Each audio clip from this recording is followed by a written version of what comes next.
Hey there, Maureen here, founder of the Mindsight Academy, neuro coach to executives, leaders, entrepreneurs, and a neuro leadership trainer using insights from neuroscience to help you deliver results by learning to work smarter, be in control of your brain, manage yours and others' emotions, change behaviors, flourish, and exceed expectations.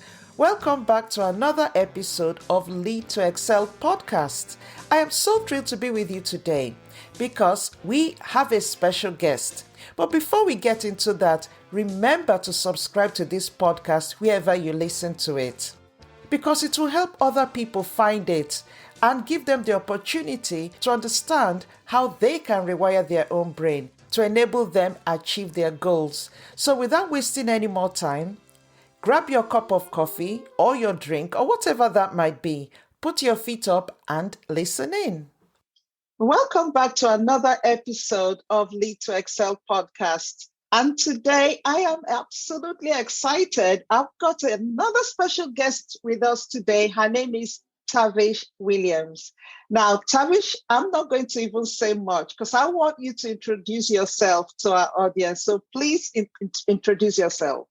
Yeah, thank you for having me, Maureen. I'm really excited to be here. So I am a relationship coach. I help professional women with their romantic relationships, and they can be in a relationship, they might be single, but if you're feeling stuck, confused, unsure how to actually create the relationship that you're wanting, I'm the person you come to.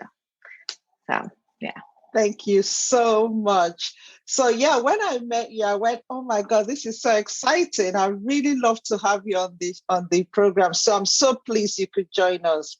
So yes, let's get into this relationship coaching. So in terms of, when we say relationship coaching, a lot of people have different interpretations of what a relationship coach is. So who do you, is this specifically for partners in a personal life, or is it relating to relationships in professionally as well? So how do you distinguish what you do, or do you have a niche, or is it open? Okay, so I do focus when people come to me, it is for their romantic relationship is what we really focus on. But it doesn't mean other relationships don't come up as we work on the romantic relationship.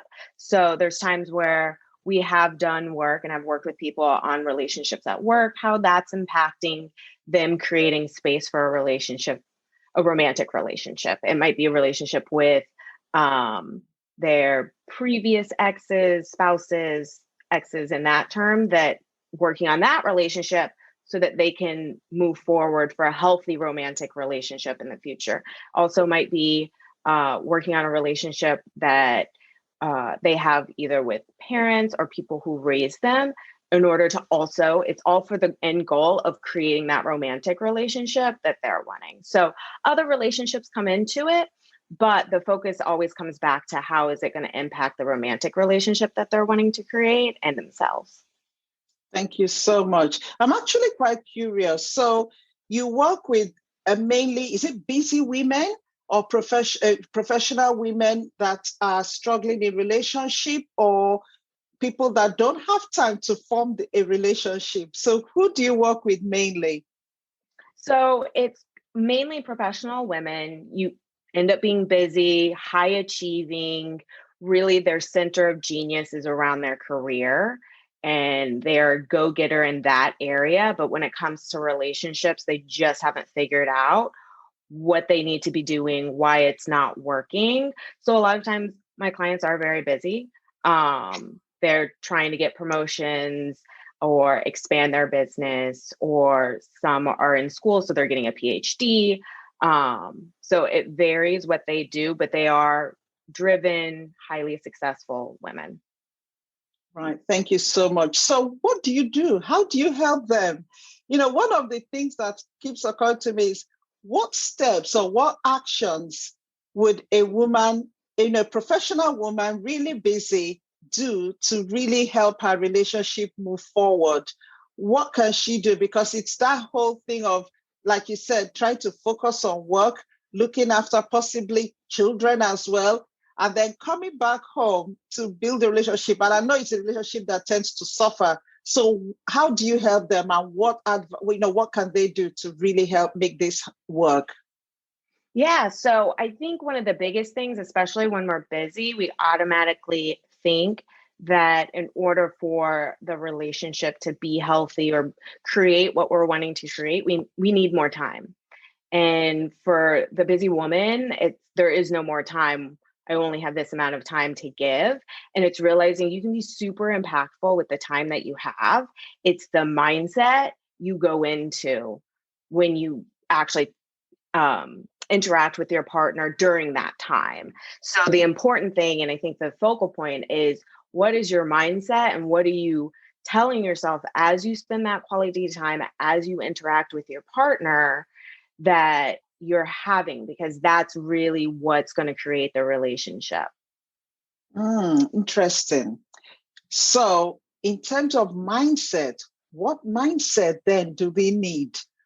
So when you say mindset, what do they need to do? Because you're absolutely right. It's the mindset that they have that makes the difference. So what kind of mindset do they then need to make a relationship work? Yeah. So, I mean, I feel like there's so many different mindsets that you can have. I think a couple of negative mindsets to be aware of are what I would start with is realizing when you're telling yourself, I'm too tired to do this. I'm too tired to engage. I'm too tired to be intimate. I'm too tired for this. That is going to definitely impact and create a different relationship than you want. Also, if you're telling yourself it's hard, like it's so hard to engage with this person, it's so hard to make this work, you will actually make it even harder with that mindset. So I think one of the things that I always go back to, and I do this for myself and I'll ask my clients, is like, why are you with this person? Like, what are these qualities that you love? And reminding yourself, like, that's what I'm wanting to engage with. I want to engage with those qualities so that you can bring the qualities to the situation, to the discussion, to whatever is going to happen beforehand. So it makes it super easy for that person to also then bring those qualities. I like that. And that's absolutely true, actually, because I'm too tired, those negative thought processes, like you said, immediately end up creating the problem. And I always say that what you focus on expands. So when you keep focusing on the fact that I'm tired, then that actually presents itself in so many ways and creates the problem. I like that. I have a question, and I think you did answer it quite a bit. What are the main obstacles that you find that a lot of women, especially professional women, have to be able to create a good relationship? And I know you've mentioned some of these in terms of the mindset. What other obstacles do you find many of the women that you work with have? Yeah, so I would say a lot of it's mindset. There's an idea of running out of time. So for those who want to get married and maybe are in a relationship where they're feeling like they're waiting on their partner to get on the same page as them, that they don't want to leave the relationship to go find someone who knows they want to get married because they're afraid they're going to run out of time. Like, I need to stick with this person because we're already in this relationship and I only have, X amount of years to have kids left, and time sticking. So time ends up being one. I think that other obstacles are feeling like you don't know, for those who are single and feeling like they're repeating same relationships, they don't know where to find the person, which it's interesting because I think oftentimes we think of it as a logistics issue. Like, I just can't find the right person. And it's actually not that at all. It is realizing that in order to find the right person, you have to become this person who attracts that right person that you're looking for. Because probably right now, the right quote unquote person could walk into your life, but you wouldn't see them as the right person because you have all the drama and the thinking and the mindset that don't allow you to actually see what's in front of you. So I think those are two big obstacles that happen. Oh, and another one that I think comes up too is being able to have your own back with the decisions you make. So if you're going to stay in a relationship, be all in staying. Don't waffle later about it and be like, I should have left, or I shouldn't have stayed. Now years have passed and all that. That will never serve you. If you're going to leave, you leave and you go create what you want. But it's definitely having your own back about what you decide, not doubting it, because that relationship with yourself, of whether you can trust yourself to make good decisions, will be reflected in your relationship. Yeah, wow. That is deep. Yeah, that is interesting. Yeah, because when you kind of have those negative thoughts, when you're kind of like you said, when you're not all in, it does come out. It will show. And also, once you're not all in, you start picking up on all the negatives and all the problems and all the issues, and that really doesn't help. Yeah, that's so true and so interesting. So I want to, there's something I always hear, because, for example, when women are saying they're too tired, this is now, I'm kind of going back into when they're actually in a relationship, or even if they're not, but I'm too tired to even meet somebody, I'm too tired to have a relationship, or I'm too tired to even feed this relationship or even nurture it. The fact is that a woman would say, but I am so tired that I really am tired, but what can I do? How do I get past that? Because yes, we are saying it's a mindset thing, but the reality physically, I am tired. How do you advise someone like that? What's the solution? Yeah, definitely. And I definitely acknowledge the physical exhaustion. That is real. I don't want to discredit that for anyone. I think there is an element, though, where your mindset happens where you're physically exhausted. So you make it mean you're also mentally exhausted. And maybe you're also emotionally exhausted and therefore unavailable to the partner, to this person, where really you don't have to be full of energy to come into a relationship and nurture it. That it's just not necessary. And even thinking like I have to have a full tank to give. Often women are like, I need to give. And it's realizing you don't have to give anything. Oftentimes it's showing up and how you want to show up. So you can show up in peace, you can show up in love, you can be quiet and just listen. Like there isn't a requirement for you to be giving all of yourself in the moment. There's often just an opportunity to just be with a person. But it all goes back to what you're thinking and that mindset. If you think you have to give, yeah, I'm exhausted for you too, because that sounds exhausting. But if you're just like, I just get to be who I am right now. And even that means I get to be tired with this person. It looks completely different. It can be a pleasant, we're both tired together. Totally cool. We're just going to chill, be, and that's great. Yeah, that's fantastic advice, actually, because it's that whole thing of a woman always feeling that she's got to give, she's got to keep giving.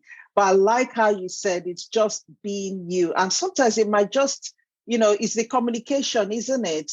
It's even just communicating with your partner that, see, I am just so exhausted today, because of this has happened. It's really the understanding. And like you said, sometimes just giving love and just being there, and not sometimes being silent, just not saying anything, but being there, because you can always tell when someone is there and when someone is absent, Exactly. even if they're physically present. So yeah, I like that. That is so true. And I think that is really big advice that we all need to take on board, because a lot of times, if a woman, you just feel that it's you've just got to keep doing and doing, but you don't have to. So no, that's really.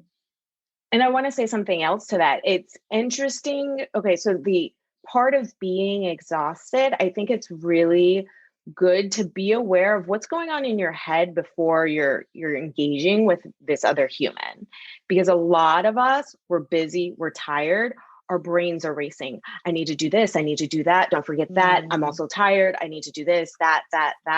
If you bring that to the relationship, then you're absent, your thoughts are elsewhere. Where really, if you can just take a second and be, okay, we're going to set all of that aside, you'll also notice setting all that aside alleviates some of the exhaustion, because it's exhausting to keep the running list that we have going on autopilot, just like filling our brain with all the tasks. That actually drains us. So when you want to really be present, being able to be like, okay, I know I have a running to-do list. I'm going to set it aside for 30 minutes, not even think about it, and just be present to this other human being. And you will actually feel better about that, maybe even a little more energized of, okay, I don't have to worry, because worry comes into it too, about all these other things. So it really is just showing up very present that allows you to at least clear mental space to have that energy there. Yeah, no, thank you for that. So how do you, or what would you, how would you help someone who says that they don't even know what they want in a relationship? So I would say that, one, they probably do know what they want.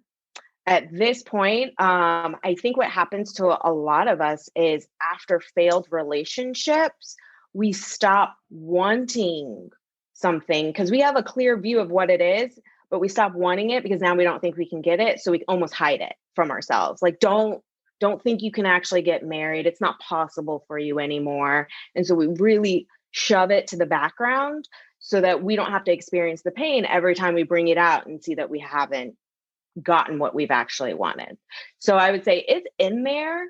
It just needs some thinking and reflection to bring it back out. And then the second thing is for that is, if you're struggling to figure out the actual maybe qualities that you want from someone, you maybe have a rough idea of what this person would look like or what they do, these characteristics they have, but you're like, I don't know the specifics.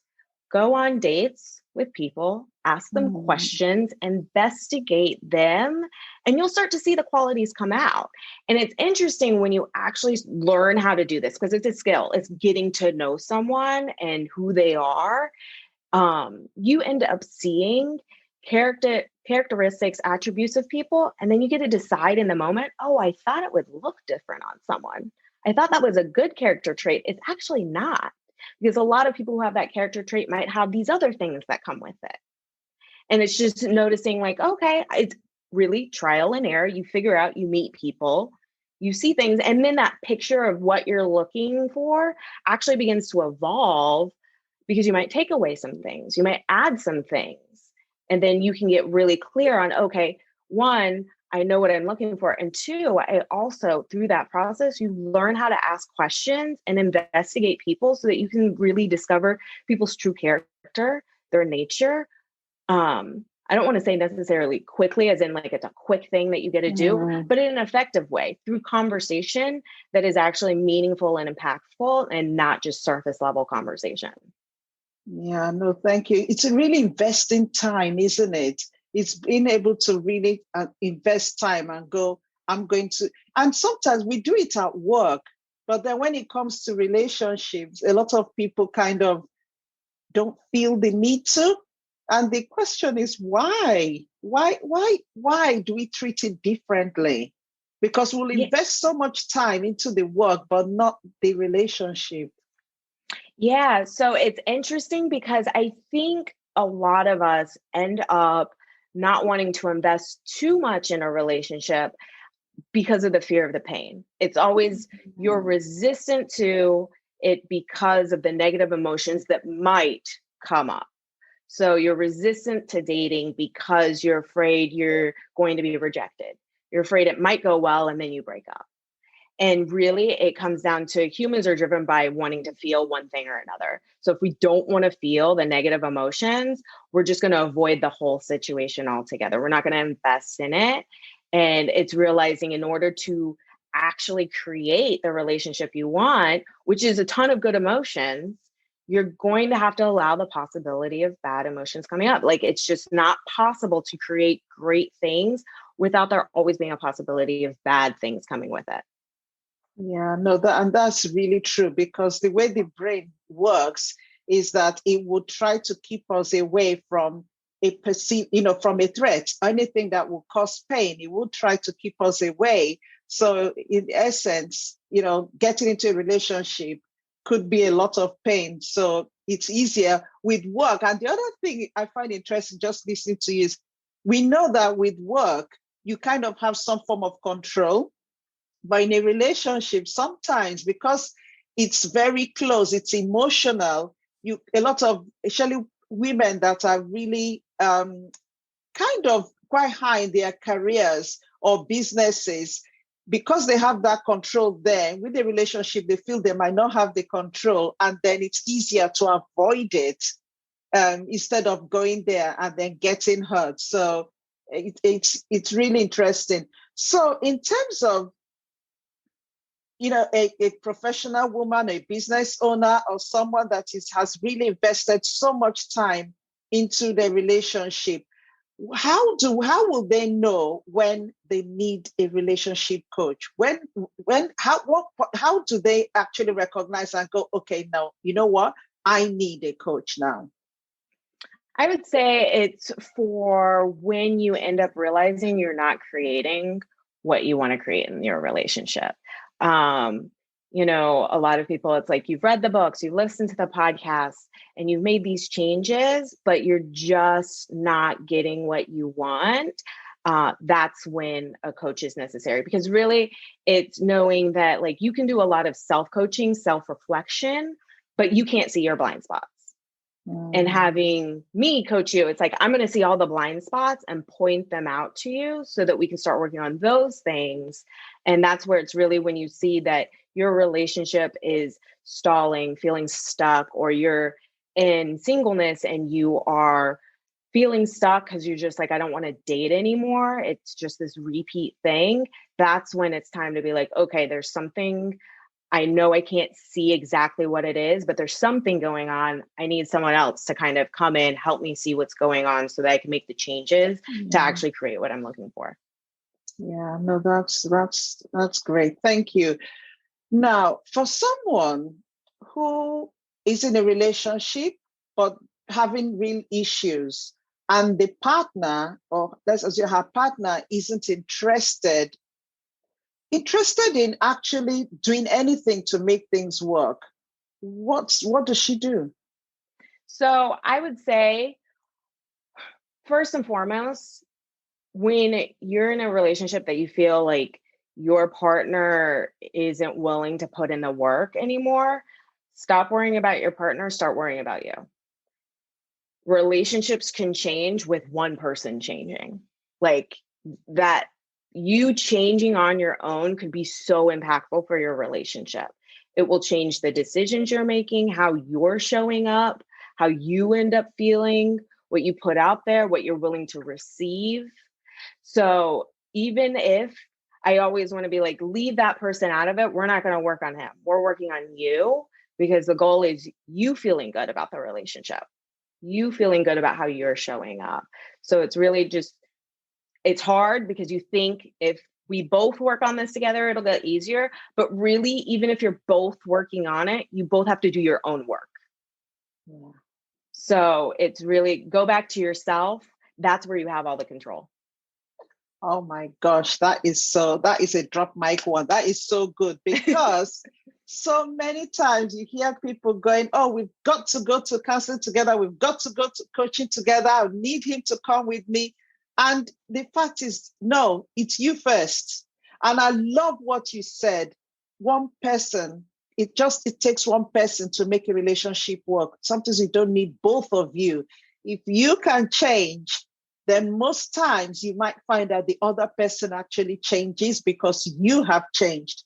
So yeah, no, thank you so much for that, because I find that it's always a barrier to a lot of women in particular, because they feel that the other person isn't ready, the other person is not interested. So what's the point? But the fact is that you can do it. Just you. The key is focus on you first, get you where you need to be. Then you can deal with the other person. Because like you said, you can only control yourself. You cannot control somebody else. So no, that is absolutely fantastic. I love that. I love that. So in terms of what you do, do you have any case study that you want to tell us about someone that came to you that was absolutely in a dreadful place, and then you enabled them get to a good place? Yeah. So one person that comes to mind, she came to me. She's divorced. She has a kid.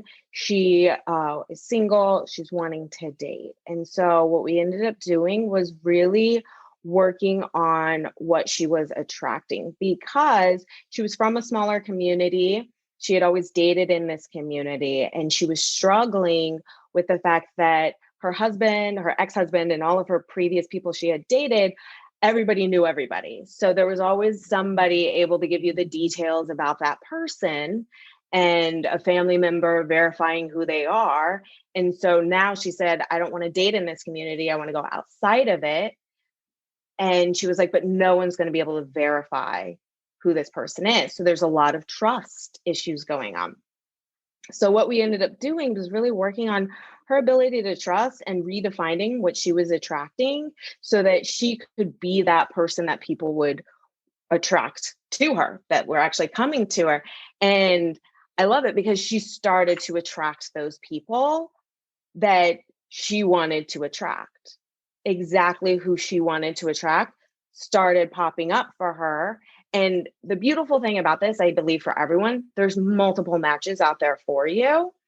When you don't have a scarcity mindset that, oh, I just have to choose this one, this is going to be the last one, you get to really sit there and decide, like, does this person actually match me? I mean, they have some great attributes, but I don't think I want them, or maybe I do want them. And that's where she was getting to. She was able to say yes or no to these people coming now to her. And I was like, this is amazing. You're doing it. This is exactly what I help people do. You start to attract exactly what you want. So you get to have the choice, the continuous choice of who you want to create a relationship with.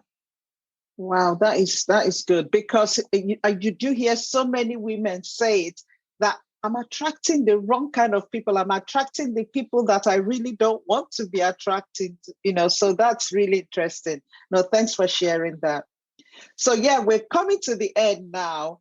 And can you just tell us where people can find you, your website, and actually how you work with people? So what's the process? Yeah, so you can find me. My website is tavishmwilliams.com. I am also on Instagram, Tavish M. Williams Coaching. And really, it is signing up for a call with me. On my website, there's a Work with Tavish page. Sign up for a call, and we'll talk about kind of where you are, where you're wanting to go, and the steps that will need to happen in order for you to create the relationship that you're looking for.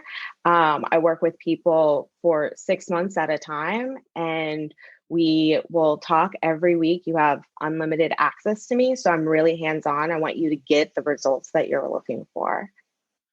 Well, thank you so much. And I'm going to drop all the details in the description as well. So Tavish, one last advice to our listeners. What will you tell them?